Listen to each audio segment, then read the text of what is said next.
Hi friends and welcome back. It's been a super long time since we've gotten to hear one of our chapters over the nice long holiday weekend. So I hope you guys had a wonderful time with your family. We are going to jump right back into our story, A to Z Mysteries, the School Skeleton. And remember when we left off, we kind of had exhausted all the clues that we had at that point. We had a footprint that they had taken a sketch of. They had checked it against all of the teachers, all of the adults that were in the building that day, and no such luck. Some of you shared with me some predictions you had made, some challenges. What if the teacher changed their shoes and were wearing a different pair of shoes? They are very real concerns. So we are going to see what happens. We are starting chapter 6 today, and I will tell you that puts us halfway through our story. There are 10 chapters in this book, and we are starting chapter 6. So again, there's our little picture to get us in the mood. If I don't show you, it means there's nothing there. That is something that comes as we get further and further into these novels. The stronger reader you become, the less pictures they give you. So we jump right in. I hope your foot gets better fast, Dink said. Thanks, and I hope you find the skeleton, Mr. Palmer said. And that reminds me, it's been a while since I've read this story. Remember, the last name on the list was the gym teacher, Mr. Palmer, but he had been in the hospital and now had a broken foot. So that's why Dink says, I hope your foot gets better fast. The kids left and walked toward their room. We must have figured something wrong, Josh said. One of these people has to be the perp. Perp is short for perpetrator, the bad guy, or gal, I should say. The perp, Dink said. Josh grinned. Yeah, the guy that did it. So if it wasn't anyone on this list, who was it? Ruth Rose asked. That footprint didn't get there by magic. I wonder if it could be a trick footprint, Dink said. What do you mean? Josh asked. I read a story once about some kids who made fake bear tracks to fool their parents, Dink said. They taped some rolled up socks onto an old rake. Then they stamped bear tracks in the snow all around their house. But why would the skeleton snatcher leave a fake footprint? Ruth Rose asked. Dink shrugged. Why would anyone steal a school skeleton in the first place? Well, whoever did it is pretty mean, Josh grumbled. Playing tricks on innocent kids isn't nice. Dink and Ruth Rose burst out laughing. They were still giggling as they got close to their room. Wait a sec, I want to put this drawing away, Josh said. Stop, Ruth Rose shouted as Josh stepped up to his locker. Don't move. What? Josh gasped, smacking his chest with one hand. You almost gave me a heart attack. Look what you almost stepped on. Ruth Rose pointed to a circle of white powder on the floor. In the center of the circle was a footprint. It was a very familiar footprint. Ruth Rose grabbed Josh's footprint sketch from his hand and knelt next to the new print. Check it out, guys, she said. Dink and Josh bent down for a closer look. It was a left footprint with a zigzag pattern.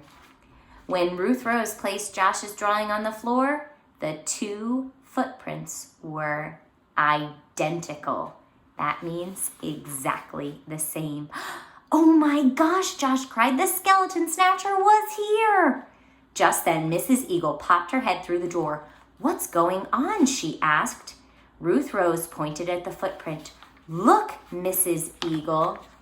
Let me stop and show you. First, the kids staring down. Look at all of their faces, and they are staring down at the footprint. Remember, this was the first print that they made a sketch of, and now here's the new one on the ground, and there's the full picture.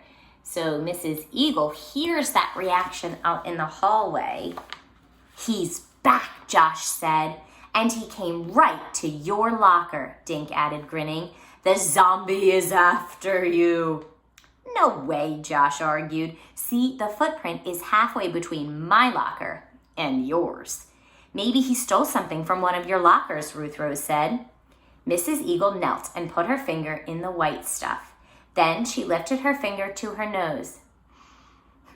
She said, "This smells like talcum powder. Why don't you boys open your lockers?" Talcum powder is like baby powder. Sometimes they use it on babies' bottoms, and it smells very fresh. Smells a little bit like laundry, if you've ever smelled that. Or if you have a little brother or sister or cousin, they put that white powder on their backside sometimes. That's talcum powder. "You go first," Josh told Dink. "Okay," Dink said, "since you're such a scaredy cat." "Am not. Are too." "Boys," Mrs. Eagle said. Dink pulled open his locker door. His jacket hung on a hook. On the shelf, his books were neatly arranged. His lunch bag sat on top of his books. "Nothing's missing," Dink said. "Now you, Josh." "No problem," Josh said, flipping up the latch on his locker door. His jacket hung on the hook. His books were stacked on the shelf. His brown bag lunch was perched on the books. But in front of the lunch bag was a twisted piece of white paper. "What's that?" Josh asked. "I didn't put that there." Dink leaned close and whispered, "Maybe it's a note from the snatcher."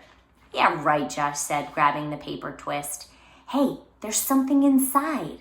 When Josh untwisted the paper, a metal object fell onto the floor. So it's been a little while since we've talked about actual materials, but something that is metal is hard, and it's probably going to make like a clanging noise as it hits the ground. So like my chair leg here, he's made of metal, okay? Fell to the floor. But Dink, Josh, Ruth Rose, and their teacher were all staring at the paper in Josh's hand. It was a drawing of a smiling skeleton. Someone had sketched a big 2 in the center of its forehead. Mrs. Eagle bent down and picked up what had fallen. "How odd," she said, showing the kids a shiny key. This is the drawing on that twisted up piece of paper. They mentioned that school skeleton, let me turn him the right way, with that number 2 on his forehead. And I'm gonna leave this to you to make a prediction. What on earth do you think that number 2 means? What do you think the significance of that key, that metal key that fell out of the rolled up piece of paper? Remember, they found it inside of Josh's locker. So Josh and Dink are right next to each other, but this folded up note was inside of Josh's locker along with that skeleton sketch. Good readers are always making predictions.